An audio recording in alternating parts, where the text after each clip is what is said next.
For many years, Samantha Rayburn-Trubyk has advocated for Manitobans like herself who were born with dwarfism. Rayburn-Trubyk is the president of the Little People of Manitoba and the advocacy director for Little People of America. And today, on World Dwarfism Awareness Day, she's advocating for something specific, not only awareness, but for a specialized clinic. I alluded to this. This would be a clinic that could better handle the specific medical needs that can come with dwarfism. And Samantha joins me in studio. Hi there. Hi, good morning. Nice to see you. Nice to see you. You have a special guest in too, because Yael Rayburn-Vanderhout is also in studio, who was also born with dwarfism. Good morning. Hi. I understand you're related to this fine woman. Yeah, she's my mom. I'm going to start with you. I think I was going to start with the clinic and what was needed for this, and I'll get there, Samantha, of course. But I wonder. I know you're 18 years old, Yael. What has it been like advocating from your point of view in Manitoba? For awareness around this. I try to be like the best guy I can be. It's like there's a lot of younger little people, and I know they're always looking for somebody above them who like turns out great, and I hope to be that kind of person.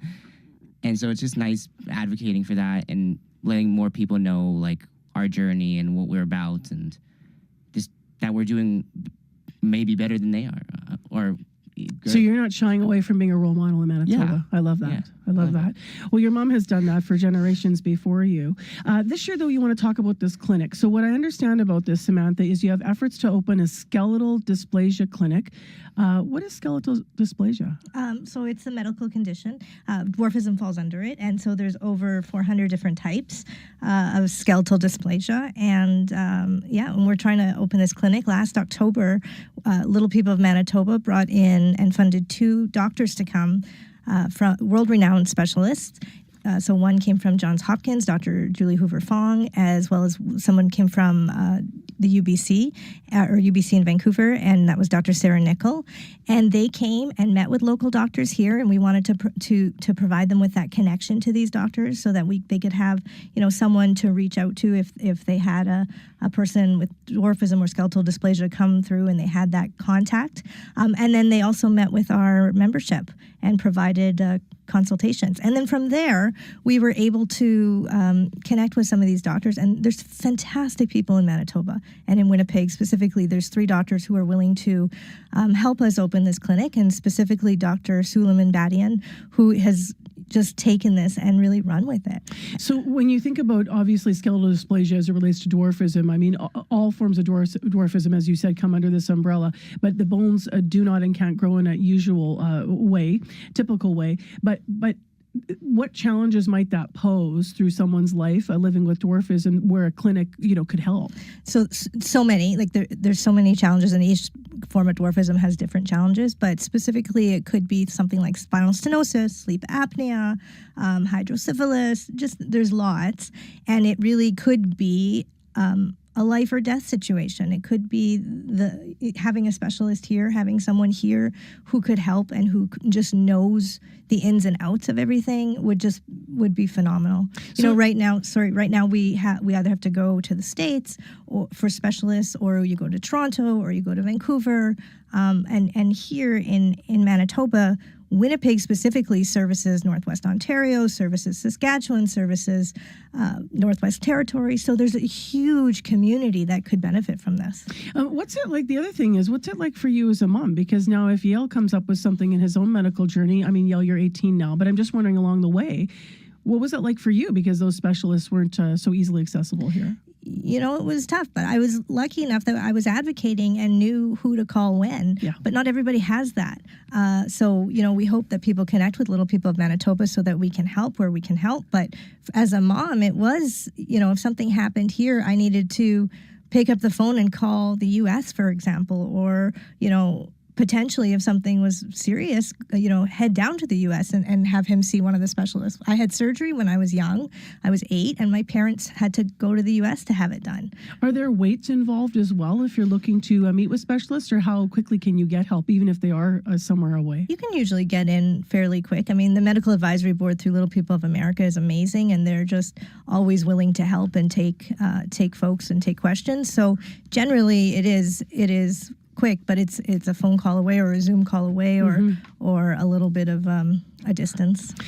For you, Yale, it's obviously, we mentioned that we're talking about the clinic and the specialized clinic that the community's hoping for, but it's also World Awareness Day. So what would you like people and fellow Manitobans to know about living with dwarfism?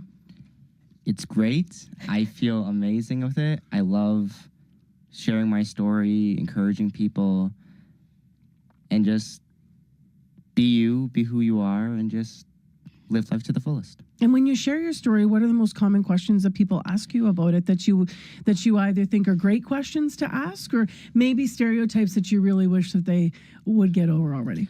I mean, most people they go to the worst, like asking, like, what are the problems I deal with? Got it. Like, I can't reach the top shelf, obviously.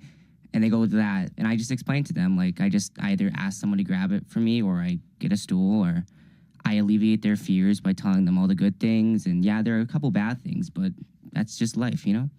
Did you grow up obviously you have an amazing role model sitting across from you, who's your mom. But did you grow up with a lot of support? Like as an 18-year-old Manitoban, I'm wondering what that support system was like for you outside of your own family unit in Manitoba.